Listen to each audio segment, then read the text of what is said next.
irmãos, aproveita esse momento para você render o seu coração ao Senhor. Aproveita esse momento para você deixar de lado as preocupações.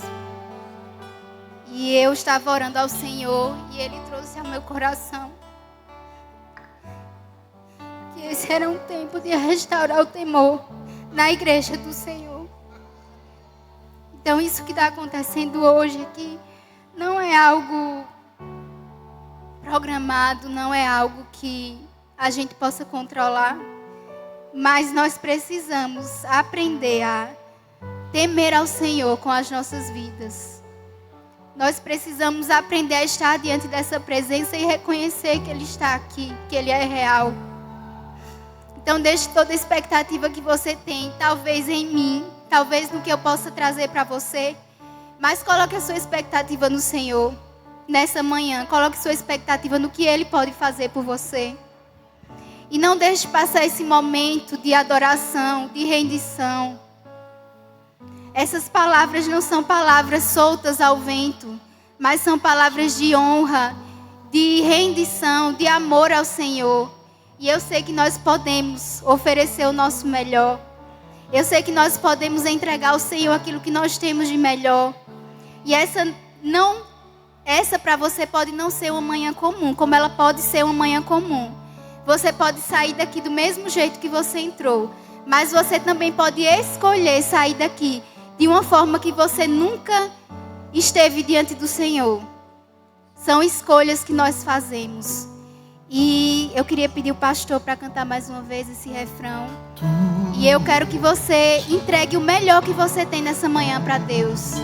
O melhor que você pode oferecer, porque o que Ele tinha de melhor Ele nos deu. Quando Ele morreu na cruz, entregou a vida dEle. E nós podemos e devemos dar o que temos de melhor para Ele.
Pai, que será uma manhã que ficará marcada em nossos corações.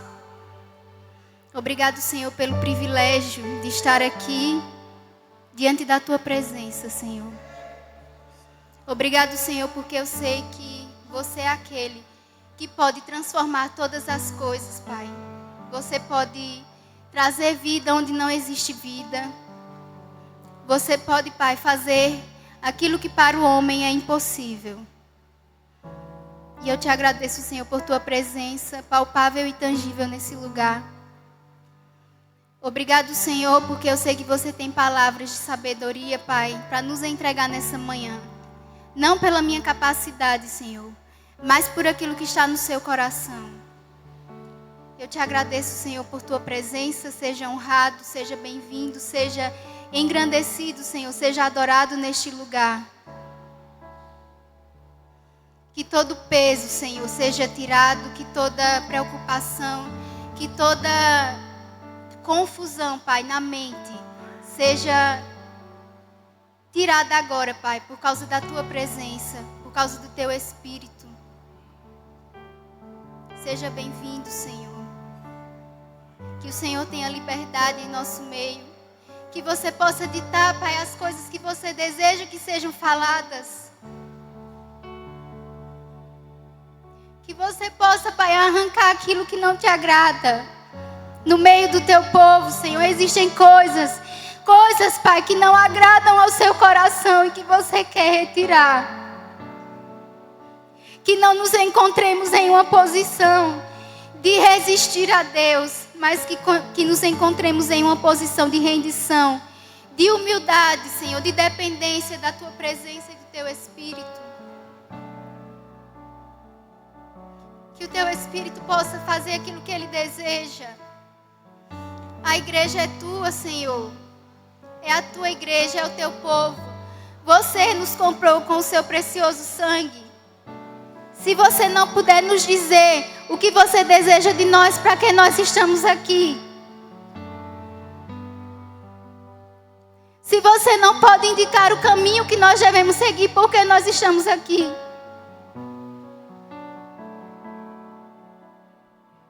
Se você não pode fazer do seu jeito, para que nós estamos aqui?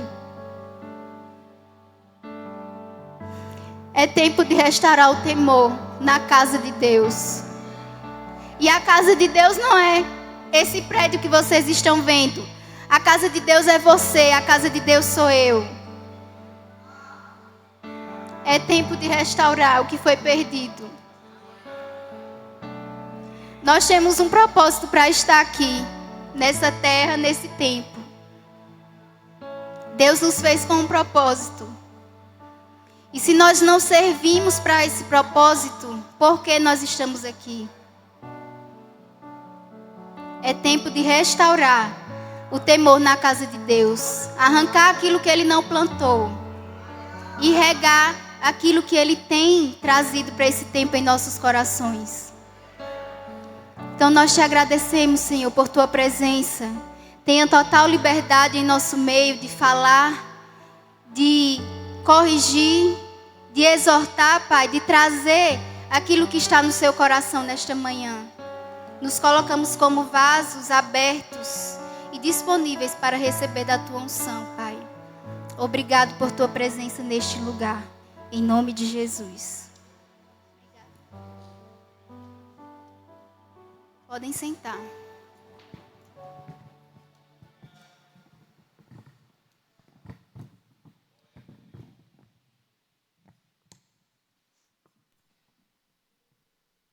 Bom dia, irmãos. Quero agradecer ao pastor Emiliano pela confiança. E eu só vim porque eu sei que não foi ele que me chamou, foi o Senhor. Porque se fosse só o Senhor, me desculpe, pastor, mas eu teria dito um não. O Senhor sabe.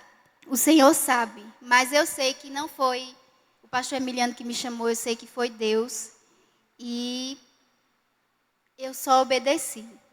Né? Então, esse mês, seguindo a visão que Deus colocou no coração do pastor Emiliano, né? Estamos falando sobre semeando e regando o crescimento. E especificamente o tema que me foi confiado foi vida de santidade. Então, eu quero começar com duas definições. Quero que vocês gravem bem essas definições de palavras que eu peguei na concordância da Bíblia NVT. E a primeira palavra é promiscuidade. Essa palavra na concordância significa mistura, confusão, relacionamento sexual com diversos parceiros.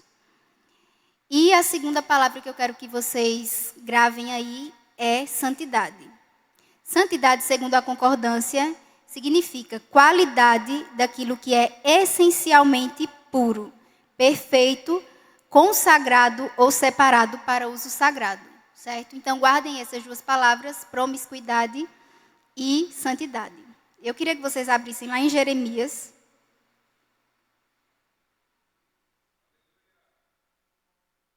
Jeremias, capítulo 2. É uma leitura um pouco longa, mas eu queria muito que vocês se esforçassem para não se perder e acompanhar o que a gente vai ler. Jeremias capítulo 2, a partir do versículo 1. Eu vou começar a ler. E veio a mim a palavra do Senhor dizendo: vai e clama aos ouvidos de Jerusalém, dizendo: assim diz o Senhor, lembro-me de ti, da piedade da tua mocidade e do amor do teu noivado, quando me seguias no deserto, numa terra que não se semeava. Então Israel era santidade para o Senhor, e as primícias da sua novidade. Todos os que o devoravam eram tidos por culpados. O mal vinha sobre eles, diz o Senhor. No versículo 5. Assim diz o Senhor: que injustiça acharam vossos pais em mim, para se afastarem de mim, indo após a vaidade e tornando-se levianos. No 7. E eu vos introduzi numa terra fértil, para comerdes o seu fruto e o seu bem. Mas quando nela entraste, contaminaste a minha terra, e da minha herança fizestes uma abominação. Os sacerdotes não disseram: onde está o Senhor? E os que tratavam da lei não me conheciam. E os pastores prevaricavam contra mim. E os profetas profetizavam por Baal. E andaram após o que é de nenhum proveito. Lá no versículo 11, ele continua: houve alguma nação que trocasse os seus deuses, ainda que não fossem deuses? Todavia o meu povo trocou a sua glória por aquilo que é de nenhum proveito. No 13 ele diz: porque o meu povo fez duas maldades. A mim me deixaram o manancial de águas vivas e cavaram cisternas rotas que não retêm água. No 15, os filhos de Leão rugiram sobre ele, levantaram a sua voz e fizeram da sua terra uma desolação. As suas cidades se queimaram e ninguém habita nelas. No 17, porventura não fizeste isto a ti mesmo, deixando o Senhor teu Deus, no tempo em que ele te guiava pelo caminho? No 19, a tua malícia te castigará e as tuas apostasias te repreenderão. Sabe, pois, e vê que mal e quão amargo é deixares ao Senhor teu Deus, e não teres em ti o meu temor, diz o Senhor Deus dos exércitos. E no 20, ele termina dizendo: quando eu já muito quebrava o teu jugo e rompia as tuas ataduras, dizias tu: nunca mais transgredirei. Contudo, em todo outeiro alto e debaixo de toda árvore verde, te andas encurvando e prostituindo-te. Então, vamos começar com esse texto.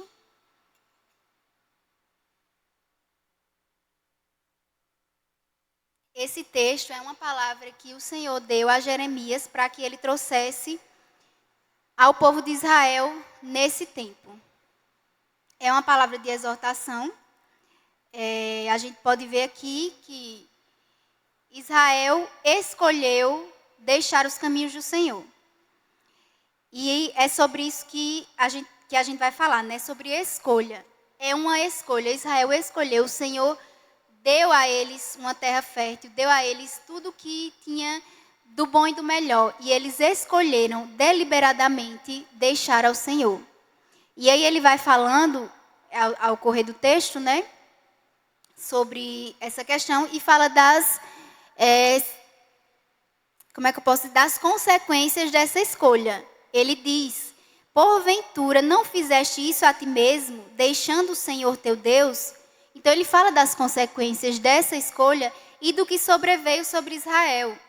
E não é porque Deus não é bom, porque Deus não amava Israel. Israel era o povo escolhido, era santidade ao Senhor, como a gente leu no começo do texto.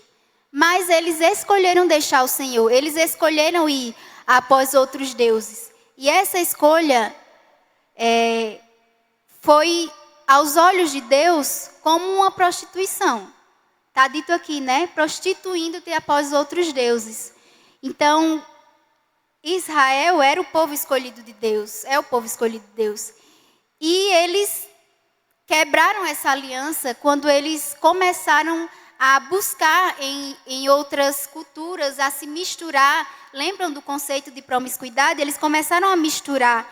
Eles começaram a fazer confusão com aquilo que era santo e era separado.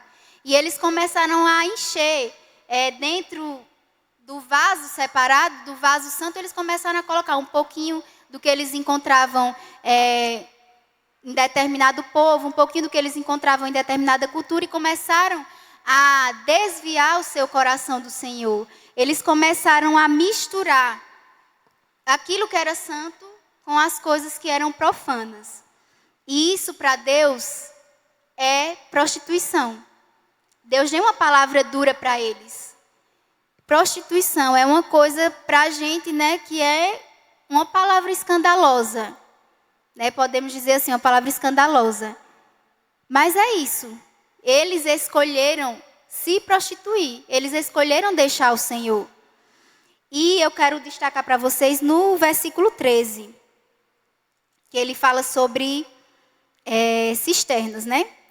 Porque o meu povo fez duas maldades. A primeira, a mim me deixaram o manancial de águas vivas.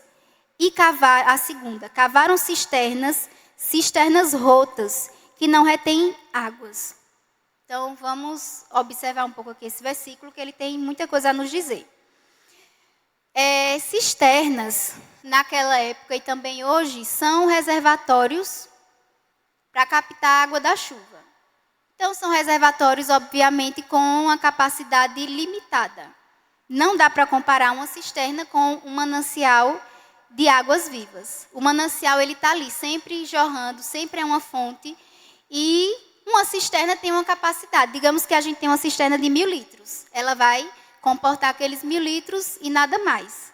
Certo? Então, esse versículo fala claramente que eles deixaram um manancial que jorrava águas em abundância infinitamente. E eles preferiram construir cisternas. E esse construir fala do esforço humano, da força do braço. Eles preferiram deixar a dependência da fonte inesgotável, que é o Senhor, para se sustentar com a força do próprio braço. Construir cisternas. Só que cisternas rotas, que não retêm água. Então, eles deixaram o manancial de águas vivas para construir cisternas que não, além de ter uma quantidade limitada, elas ainda eram rotas. Ou seja, elas não conseguiam comportar aquele conteúdo ali dentro. Então, é um esforço inútil, um esforço humano inútil. Porque sempre que eles enchem, escapa. Nunca está cheio, sempre está vazando algo ali. Nunca eles podem comportar a glória de Deus, porque tem fissuras, tem brechas por onde a água escapa. E eu separei aqui, né, anotei uma frase para vocês que diz assim: uma vida de pecado abre fissuras pelas quais a glória e o poder de Deus vão se esvaindo. Então, vida de pecado, uma vida de pecado, ela faz isso. São pequenas fissuras que vão sendo abertas, pequenas brechas que vão sendo abertas. E ninguém cai da noite para o dia, certo? Quando a gente ouve uma notícia, fulano caiu em pecado. E aí a gente acha que simplesmente da noite para o dia ele resolveu pecar. E não é assim que acontece, certo? O pecado, a Bíblia diz que ele é gerado, ele é alimentado. Então, quando o pecado ele vem a público, já estava acontecendo há muito tempo. Já tinha um tempo que aquilo ali vinha sendo alimentado, que aquilo ali vinha sendo crescendo dentro do coração. Então, não existe isso. Eu pequei porque foi mais forte do que eu. isso é desculpa. Isso é para você diminuir, como é que eu posso dizer, o peso daquilo que foi feito. Não existe isso.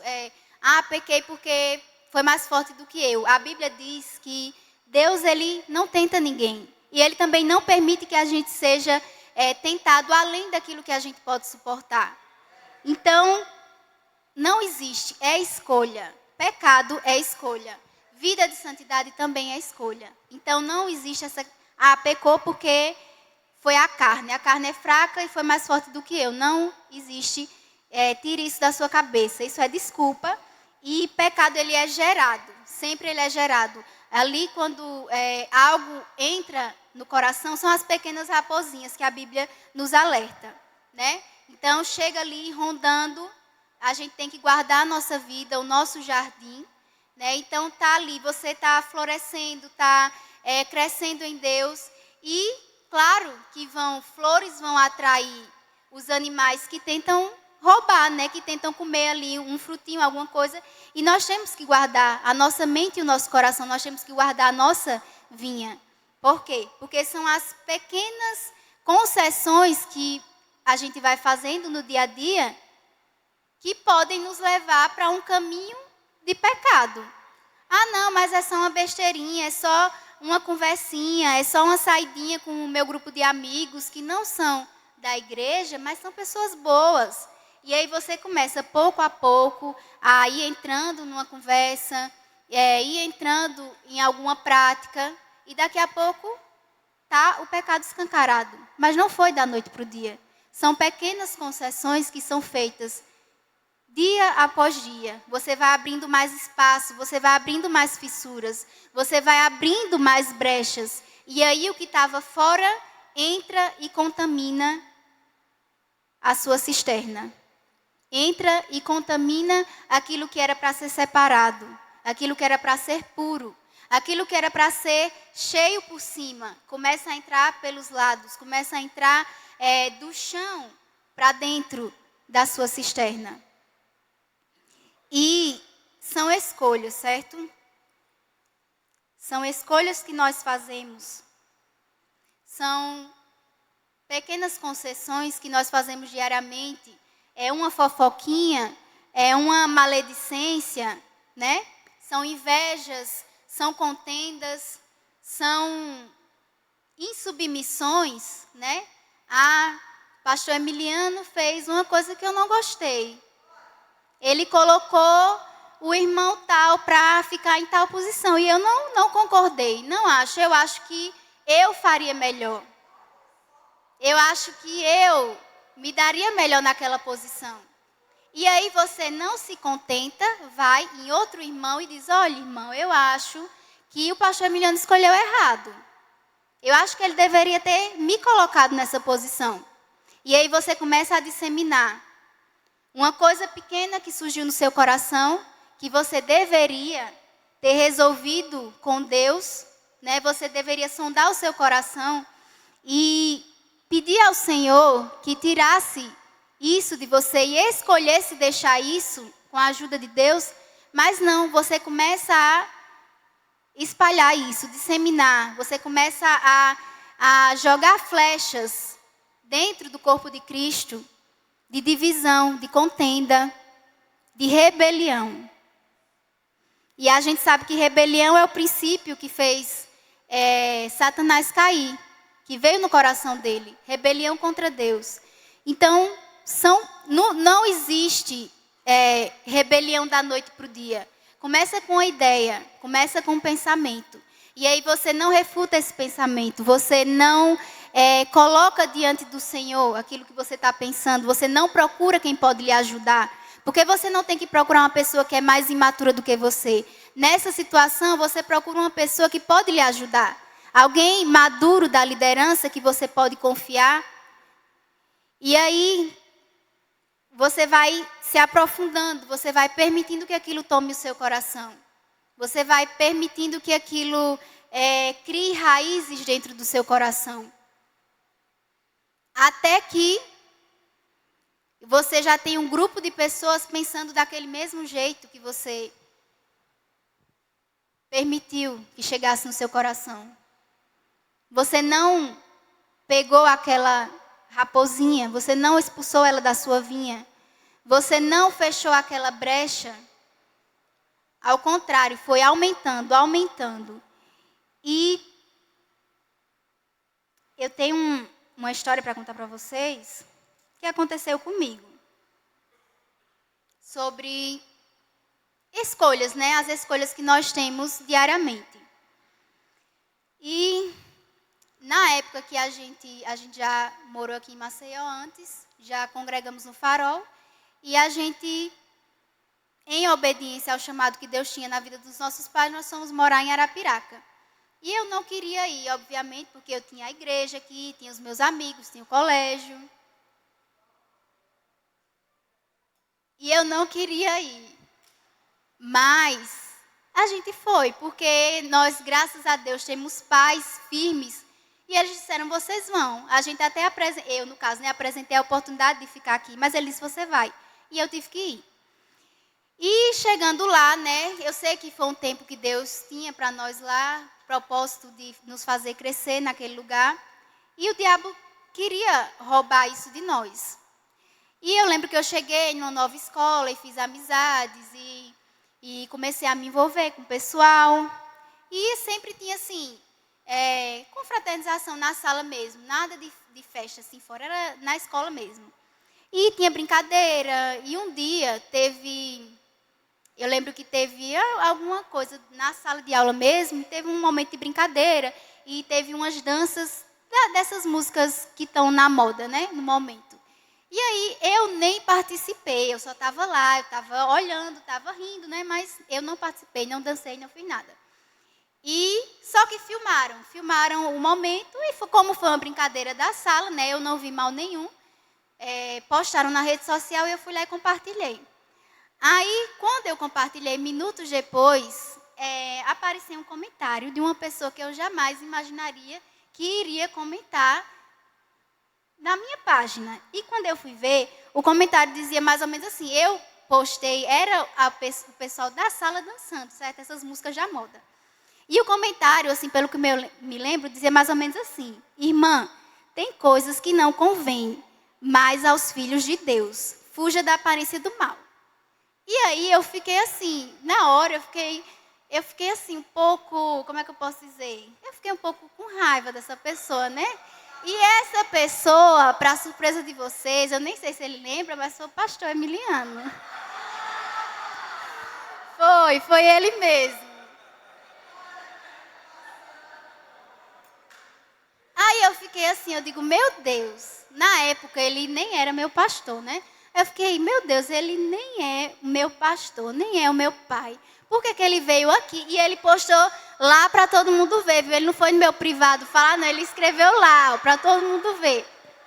Aí eu disse, gente, ele nem é o meu pai, nem é o meu pastor, veio aqui, falou na minha página para todo mundo ver. Ele podia ter falado no privado, né? Mas ele escreveu lá para todo mundo. E fiquei assim, né? Fiquei indignada. Mas, como eu já sabia como as coisas funcionavam, né? A gente já estava bem treinado nisso.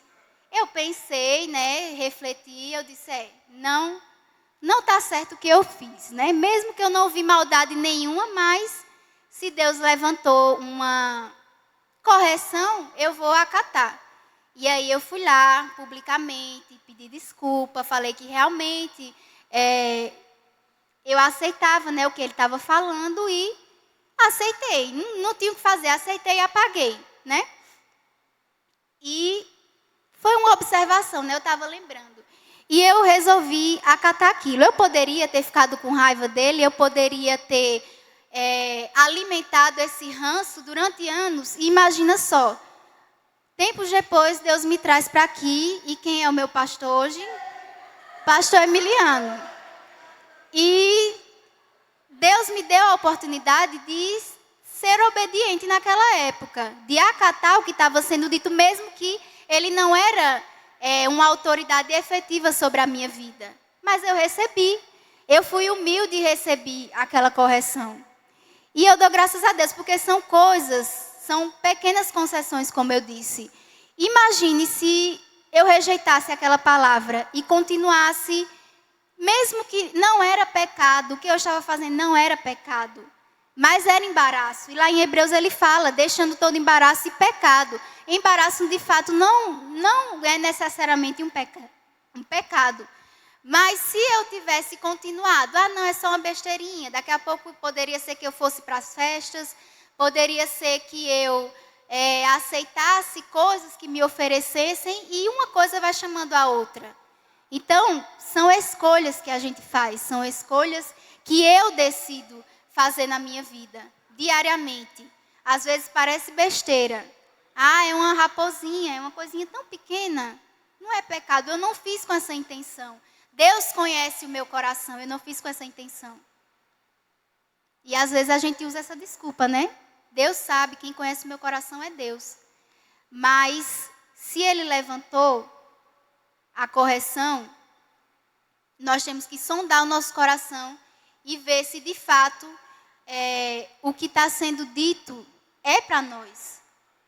Sondar o coração. Deus nos deu essa liberdade de sondar, de ouvir a palavra e julgar o que está sendo dito. Se está de acordo com a palavra, nós acatamos. Certo? Então, fazer...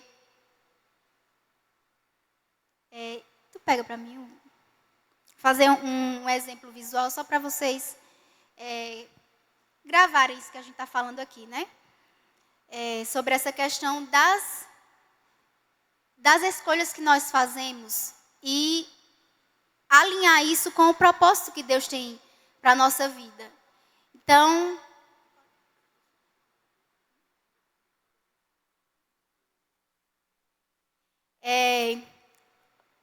Deus nos criou com um propósito de sermos dele, de sermos inteiramente dele, de pertencermos completamente. Ele não quer só a metade, ele não quer a gente só nesse momento que nós estamos aqui. Ele quer a nossa vida por completo. E ele nos criou com um propósito. E nós somos aliançados com o Senhor. E quando a gente começa a flertar com as coisas do mundo, né? A abrir concessões, a pensar, a começar a deixar coisas entrarem no nosso coração, coisas que são do mundo, que não são necessariamente pecado, mas são embaraços, a gente começa a se desviar lentamente, né? Poucos graus, né? E quem trabalha com precisão sabe que um grau a mais ou um grau a menos vai dar uma diferença muito grande no destino que você quer chegar. É uma coisa pequena, 1 grau. Mas a gente sabe que vai dar uma diferença. Tem que ser tudo bem exato. Então, coisas pequenas vão tirando a gente da rota. E Deus, Ele nos criou com um propósito, né? Eu posso pegar esse copo aqui como exemplo. E é um copo comum, mas um copo normal. Tem um fundo, tem as paredes, digamos assim, tem uma abertura aqui no meio, aqui em cima, para comportar um conteúdo. Então, esse copo ele foi feito para isso. Ele foi feito para comportar um conteúdo. E esse copo, todo mundo está vendo, vocês estão vendo, é um copo normal, né? Tem tudo que um copo precisa para ser um copo, certo? E eu queria a ajuda aqui de alguém para... Aos olhos da gente, é um copo normal. E eu vou deixar ele assim. Assim, pega assim. Assim. Pronto. E aí, eu vou vir com essa jarra aqui e vou encher esse copo. Vocês estão vendo? Aparentemente, aos olhos de todo mundo, ele é um copo perfeito. Mas ele está com uma rachadura. Ele tem uma rachadura aqui embaixo. Então, ele não pode cumprir o propósito para o que ele foi feito. E quanto mais enche, mais ele derrama e nunca ele vai estar cheio. Porque existe uma rachadura aqui embaixo. Obrigada, irmão. Pode ir. Ele vai encher e nunca ele vai estar... Ele nunca vai estar completo. E é o que diz na palavra, né? Pessoas que sempre buscam conhecimento, mas nunca podem chegar ao conhecimento da verdade. Por quê? Porque existem brechas que deixam escapar o conteúdo que está sendo derramado na sua vida. Sempre. Quanto mais enche, mais derrama. Quanto mais enche, mais derrama. Nunca vai estar cheio. Porque precisamos reparar essas brechas que existem. Senão nós nunca vamos conseguir chegar ao crescimento. E nós estamos falando sobre crescimento. E precisamos reparar, são coisas pequenas. Né? Você pode olhar e dizer, não, mas ela é perfeita. Ela é uma pessoa que viveu na igreja, está sempre na igreja, ela não tem nenhum defeito. Mas Deus é aquele que vê o coração. Deus sonda os corações. Então, além do nosso julgamento do que é perfeito ou não, Deus, Ele vê o que está dentro no coração. Né? Então, e lá acho que é em Isaías, fala sobre a queda de Lúcifer, né? E diz que ele dizia em seu coração, aos olhos de todos os outros, ele era um anjo de luz. Ele era perfeito, ele era perfeitamente vestido de todas as pedras preciosas. Mas no coração ele dizia, eu serei maior do que Deus. Vou colocar o meu trono acima do trono do Senhor. E o coração, ele dizia no coração. Então Deus, ele via o coração, ele via que existia uma fissura dentro do coração de Lúcifer. Até que ele caiu. Até que chegou o dia que ficou público para todos os anjos, os demais anjos, que havia pecado no coração dele. Mas Deus, que sonda os corações, sabia que ele não era mais perfeito. E eu queria que vocês abrissem em 2 Timóteo. Eu vou ler na versão da Nova Bíblia Viva.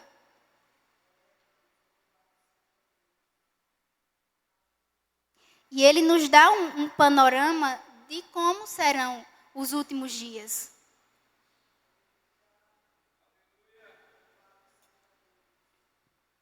E eu vou começar a ler. Ele diz assim: é importante para você saber isto também, Timóteo, que nos últimos dias vai ser muito difícil ser servo de Cristo. Porque as pessoas só amarão a si mesmas e ao dinheiro. Serão incapazes de se controlarem.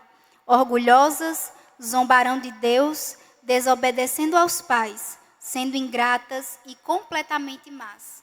Serão duras de coração e nunca se submeterão aos outros. Serão sempre mentirosas e desordeiras e não se incomodarão com a imoralidade. Não se incomodarão com a imoralidade. Essa semana eu fui fazer uns exames e sentei no consultório e estava vendo por acaso o que passava na televisão. De 8h30 da manhã passou uma imagem de nudez para todo mundo ver na TV aberta. Antigamente isso, né, não podia. Quando passava era no horário, né, já depois do horário nobre, quando não tinham mais crianças assistindo televisão. 8h30 da manhã passou uma imagem de nudez na TV aberta. E é o que está dizendo aqui. Não se incomodarão mais com a imoralidade. Serão rudes e cruéis e escarnecerão daqueles que procuram ser bons. Serão traidoras dos seus amigos, atrevidas, inchadas de orgulho e preferirão ser amantes do prazer a amar a Deus. Prostituição. Terão aparência de piedade, porém não acreditarão realmente em nada do que ouvem.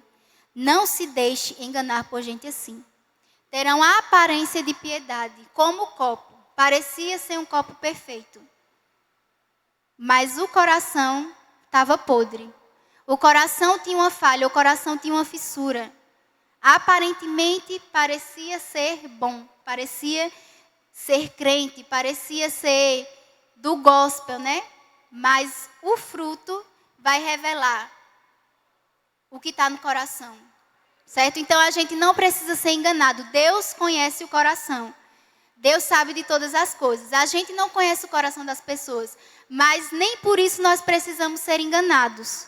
A palavra nos alerta, pelo fruto nós vamos conhecer. Pelo fruto nós vamos saber o que é de Deus e o que não é. Então nós não precisamos viver enganados.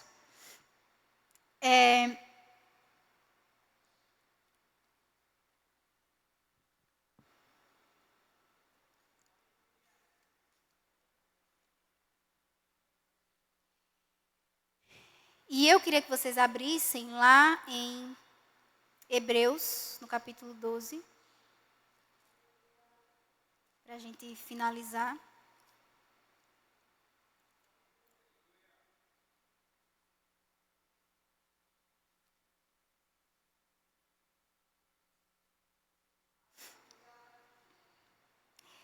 E eu, assim, né, buscando ao Senhor, percebi que Ele estava trazendo isso ao nosso coração, que é um tempo da gente restaurar esse temor, né, de buscar o Senhor para não errar, de buscar o Senhor para não ser enganado. E nós precisamos ajustar o nosso coração, abandonar a idolatria, né, que é tudo aquilo que toma o lugar de Deus em nosso coração, em nossa vida. Então, idolatria não é apenas aquilo que a gente denomina como idolatria, né? Literalmente. Idolatria é tudo aquilo no nosso coração que não nos deixa seguir plenamente o caminho que o Senhor tem para a nossa vida. Precisamos acatar a correção, seja ela qual for. Se está vindo de alguém que Deus enviou para você, receba. Receba. É melhor mudar a rota, se humilhar e mudar a rota, do que você ir na cara dura e lá na frente você sofrer a consequência dessa escolha errada, só por causa de orgulho. Como diz aqui em Timóteo, inchadas de orgulho, nós não podemos mais ouvir uma correção, nós não podemos mais ser, como é que eu posso dizer? Receber uma orientação, que eu esqueci a palavra. Como é quando o pastor bota a pessoa na disciplina? A gente não pode, hoje em dia ninguém mais pode receber uma disciplina. Não pode, a pessoa se desvia, a pessoa sai de igreja, a pessoa muda de igreja. Por isso que não cresce, porque está sempre sendo arrancado e plantado em outro lugar, se plantando. Quem cuida de planta sabe que cada planta exige uma luz diferente, um solo diferente. Não é a planta que diz o que ela quer, é quem cuida da planta. O jardineiro sabe qual é o melhor lugar para plantar ela. E é por isso que não cresce, porque está sempre mexendo, sempre tirando, sempre arrancando as raízes. E não cresce, não tem como crescer. Por isso nós temos que saber onde Deus nos plantou. Né? Quando a gente veio para cá, eu poderia escolher qualquer lugar que eu quisesse para congregar. Eu era livre, eu não tinha. Mas eu sondei no meu coração o que Deus queria. Eu sondei, eu perguntei, eu tive temor ao Senhor. E o Senhor me falou, me deu um sonho, me mostrou Maísa, me chamando para trabalhar em um departamento aqui da igreja. E eu sabia que aquela era a resposta. Eu não vim para cá porque eu quis vir para cá. Eu vim porque Deus me mandou, Deus me plantou aqui. Da mesma forma que eu saí por causa de uma direção de Deus para os meus pais, eu voltei agora com a direção de Deus para a minha vida. Eu não vim porque minha irmã já estava aqui. Eu vim porque Deus me mostrou que era aqui o lugar. Era aqui que Ele me queria. Então nós temos que ter esse discernimento de fazer as escolhas certas, de andar em uma vida em conformidade com aquilo que Deus quer de nós. E para a gente fechar lá em Hebreus, no capítulo 12, ele vai falar, né, sobre a questão de pecado e embaraço. Deixemos todo o embaraço e o pecado que tão de perto nos rodeia e corramos com paciência a carreira que nos está proposta. Paciência também é traduzido como perseverança. Vamos precisar de perseverança. Nem sempre vai ser de primeira. Tem que ter a paciência, a perseverança. E no 2 ele diz, olhando para Jesus, autor e consumador da fé. Como que nós vamos correr com perseverança? Olhando para Jesus. Ele é o nosso maior exemplo de uma vida de santidade. Nós podemos admirar homens, podemos admirar mulheres de Deus, podemos ter eles como referenciais na nossa vida, mas nunca maior do que Cristo. Maior do que os homens sempre deve ser Cristo em nossa vida, sempre deve ser o exemplo dele. Por quê? Porque ele nunca falhou e ele nunca vai falhar. Homens estão sujeitos a isso. Homens podem cair, homens podem nos decepcionar. E se a gente colocar toda a nossa expectativa em homens, não, porque fulano é o meu referencial, ele eu sei que nunca vai pecar. E se ele pecar? Você vai se desviar? Você vai deixar o evangelho por causa de um pecado de outra pessoa? Por isso que nós temos que ter os nossos olhos em Jesus, porque ele é o nosso exemplo mais perfeito de santidade. Então, eu vi durante a minha caminhada, de igreja, eu tive acesso a saber de pessoas importantes e influentes que caíram em pecados graves. E isso não abalou a minha fé. Isso não foi suficiente para eu vou me desviar, porque se até fulano está caindo em pecado, a igreja não presta mais, a igreja não serve. Não, nós temos que olhar para Cristo, porque independente, se Ele nos deixou a sua palavra e o seu exemplo, independente do que aconteça, nós precisamos estar firmes até o final. E aí ele vai dizer aqui no versículo 5, Filho meu, não desprezes a correção do Senhor, e não desmaieis quando por ele fores repreendido. Porque o Senhor corrige o que ama, e açoita a qualquer que recebe por filho. Então, se ele nos corrige, é porque ele nos ama. Ele nos tem como filho. Que filho o pai não corrige? Quem aqui é pai e nunca corrigiu o seu filho? Você corrige porque você ama, porque você quer livrar a alma dele da morte e de problemas aqui na terra. É instrução, é livramento. Você faz isso porque você ama. E quanto mais Deus, quanto mais não nos sujeitaremos ao Pai dos Espíritos para vivermos. E por que ele nos corrige? Lá no versículo 10 ele vai dizer, porque os pais, na verdade, por um pouco de tempo nos corrigem como bem lhes parecia, mas este, se refere a Deus, mas Deus para o nosso proveito, para sermos participantes da sua santidade. Então, quando Deus ele nos corrige, Ele está nos amando, Ele quer nos trazer para perto da sua santidade, Ele quer nos chamar para perto. Ele não quer nos humilhar, Ele não quer nos simplesmente... Você fez errado, você merece o castigo. Não, Ele nos corrige porque Ele nos ama. Ele nos chama para a sua santidade. E na verdade, toda correção ao presente não parece ser de gozo, senão de tristeza. Mas depois produz um fruto pacífico de justiça nos exercitados por ela. Então, a princípio, a correção parece algo ruim. Mas aqui ele revela qual é a intenção da correção. É nos fazer crescer. Se nós acatarmos essa correção, ela vai produzir em nós um fruto de justiça, se nós permitirmos. Então, precisamos entender que quando nós somos corrigidos, quando nós somos alertados sobre algo, nós estamos sendo amados pelo Senhor. Estamos sendo chamados para a sua santidade. E aí, no 14 ele diz... Segui a paz com todos e a santificação, sem a qual ninguém verá o Senhor. Tendo cuidado de que ninguém se prive das bênçãos de Deus e de que nenhuma raiz de amargura, brotando, vos perturbe e por ela muitos se contaminem. Brotando, ou seja, é algo dentro, vai crescendo. E nós temos essa oportunidade de não deixar crescer, de arrancar, de tirar isso, para que não venha a brotar no nosso coração e contaminar quem está ao nosso redor. E aí ele fecha com essa chamada de atenção. E ninguém seja fornicador ou profano como Esaú, que por uma refeição vendeu o seu direito de primogenitura. Por algo humano e meramente natural, uma refeição. Se você não fizer agora, você pode fazer mais tarde. Ele vendeu o que Deus tinha para a vida dele por uma coisa natural. Por uma coisa que ele teria acesso em outro momento. Ele trocou o que era espiritual, o que era sobrenatural e eterno, por uma coisa meramente natural. Porque bem sabeis que, querendo ele ainda depois herdar a bênção, foi rejeitado, porque não achou lugar de arrependimento. Então Deus hoje nos chama ao arrependimento. A sondar os nossos corações e ver aquilo que é prostituição.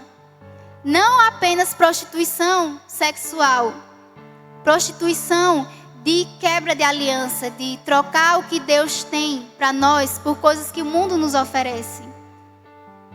E essa é a palavra que Deus colocou no meu coração. E eu creio que Ele vai tratar com cada um segundo aquilo que está no coração dEle, com o que Ele deseja para cada um de nós. Que nós sondemos o nosso coração e saibamos escolher da forma certa. Saibamos escolher aquilo que Deus está nos direcionando para esse tempo. Certo? Então, quero fazer o apelo, né? Se alguém aqui nunca confessou Jesus como Senhor e Salvador da sua vida e deseja nesse momento entregar a sua vida para Jesus. Alguém que deseja receber o dom de falar em outras línguas, para ser revestido desse poder de andar em santidade e poder ter essa referência na sua vida. A oração em línguas é para nós e nos ajuda a viver, a saber a vontade de Deus para a nossa vida. Tem alguém? Alguém aqui está precisando de oração para cura? Tem alguma dor, alguma coisa incomodando no seu corpo? Não precisamos carregar aquilo que Deus não nos deu. Então, não precisamos receber isso. Alguém? Então, agradeço, pastor, a oportunidade e espero que vocês tenham recebido algo da parte do Senhor nessa manhã.